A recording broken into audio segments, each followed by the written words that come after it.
Welcome back to my channel. My name is Wareme Karinge. Now today I'm coming down with a slight flu, so you'll excuse my voice. But anyway, now today I'm going to discuss about an extremely sensitive topic. A topic that is highly stigmatized.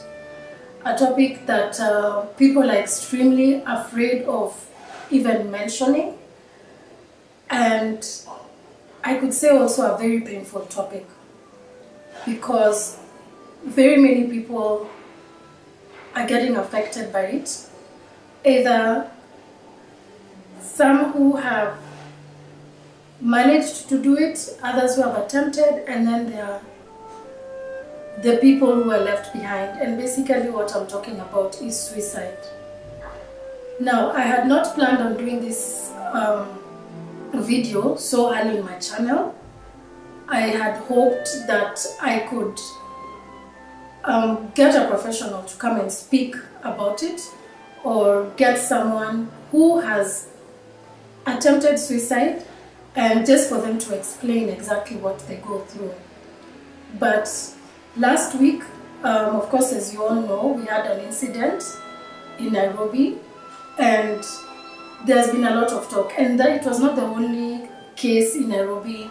Of late, there have just been so many suicidal cases, and I just felt that it's important to address this issue. Now, I'd like to read some statistics done by World Health Organization, and they found that the number of suicides reported in Kenya rose by 58% between 2008 and 2017 to reach 421. The official data revealed. Out of the 421 suicide cases in 2017, 330 involved men. Now, if you read about suicide, just go do your research, find out, speak to people, medical experts. You'll find that men are more likely to commit suicide than women. However, women are highly likely to be diagnosed with a mental illness than men. Now, I'd like to dwell on that a bit. I personally believe that the reason why the men tend to commit suicide more than women is because men have been taught how to be men. They have been taught how not to show their emotions. They have been taught how not to open up. You cannot show your weakness to people. You cannot talk to someone. So men end up struggling on their own. They end up being buried in those demons that are disturbing them, as opposed to women who will always confront either their parent, a sister, a brother, a friend. They'll confide in them and take out the load of what they're carrying inside them. And I'd like to tell men that seeking out for help is not a weakness. You are taking care of yourself. I remember some time back, I met a guy who told me that he normally has dates with his best man. And initially I thought, you guys are so weird. But now, once I have gotten to understand more about mental illnesses and suicide, it actually makes a lot of sense. Because these two take time out once a week or once every 2 weeks, just to discuss about what is going on in their families, in their work life, just generally everything that is affecting them. These people have been able to find each other's confidence and be able to share with each other. The mistake men make is that, first of all, you hang out with a group of people, and I'm speaking out of what I've seen.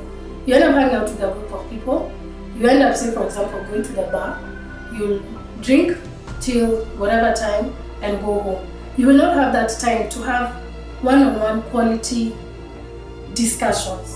And for me, I just like to encourage men, open up, whether it's to your boy, whether it's to your wife, whether it's to a chick pal, whether it's to your sister, a workmate, and make sure these are people who genuinely care about you, people who will not judge you, people who you will not end up feeling too vulnerable on them. Because everyone in life has that one person or two people who generally care for them.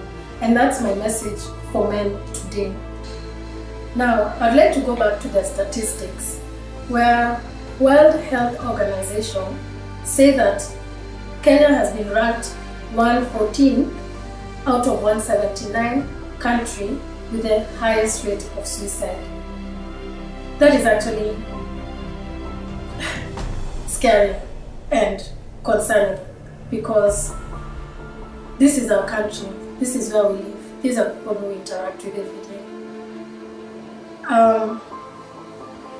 It's something that's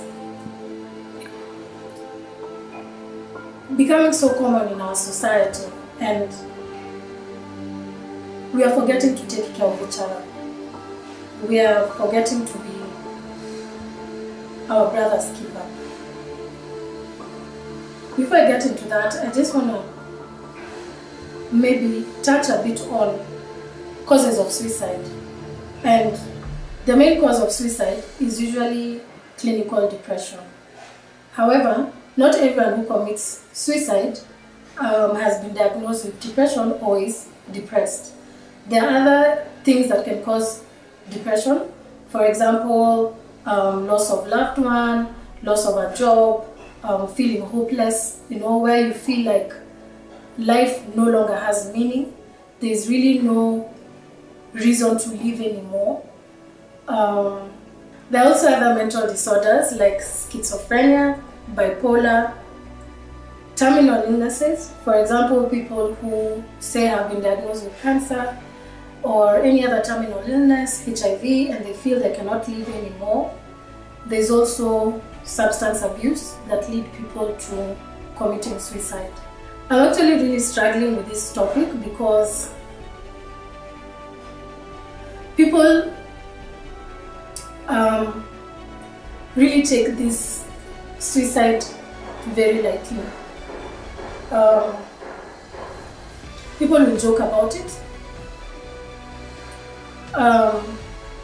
People will call the person who has committed suicide selfish. People will create stories as to why that person committed suicide. I've heard many times that, oh, his wife was stressing him. Oh, I'm not surprised, bibi yake alikuwa this and that. And when people are throwing all these words around, I usually wonder, have you taken time to put yourself in that person's shoes? No one wants to die. Fine, death is inevitable. If you speak to a suicide survivor, they will tell you that they actually did not want to die. They just wanted the pain to end.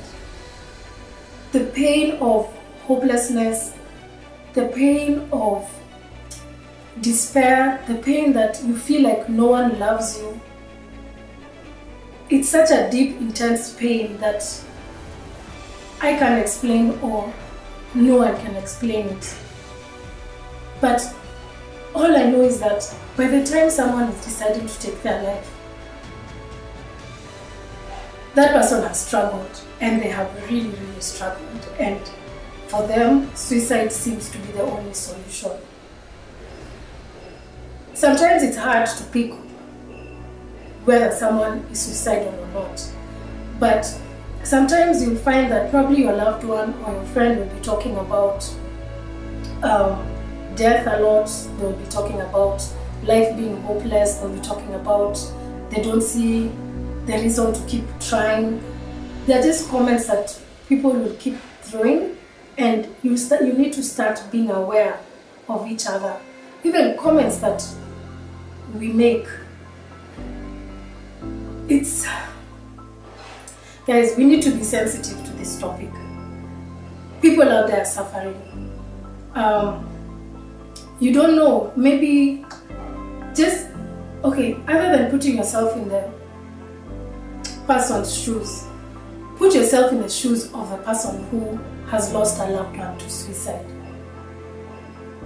The guilt that they go through, wondering if they would have done anything different.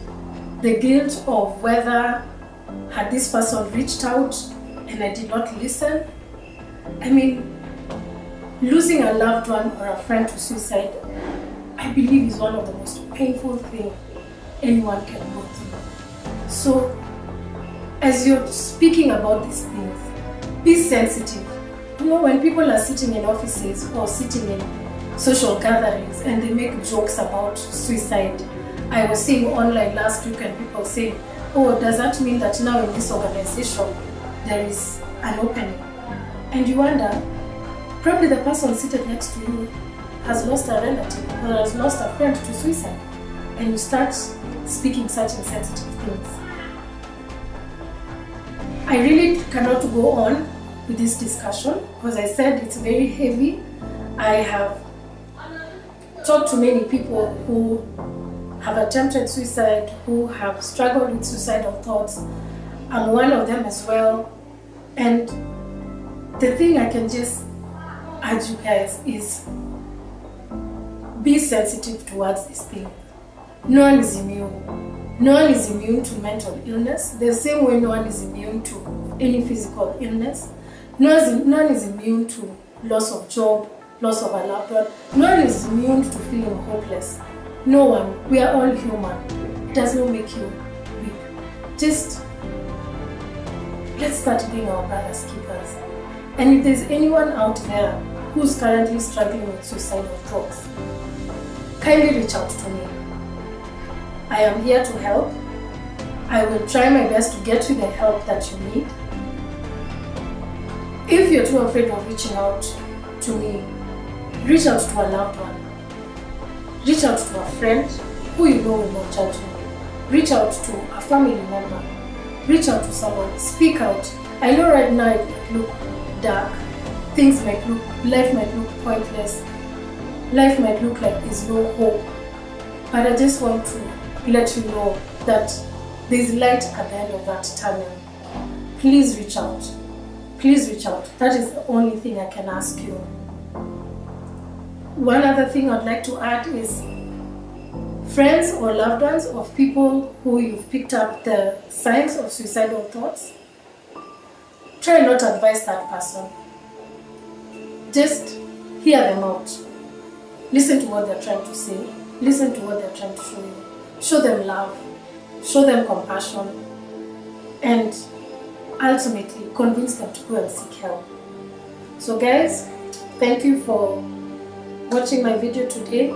I hope you'll subscribe. If you have any questions, kindly put them down in the comment section. And please, again, if you're struggling with any suicidal thoughts, you're attempting to commit suicide, please reach out to a loved one. Reach out to me. My email address is letsgomentalke@gmail.com.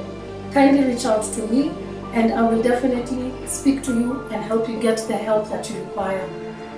Bye.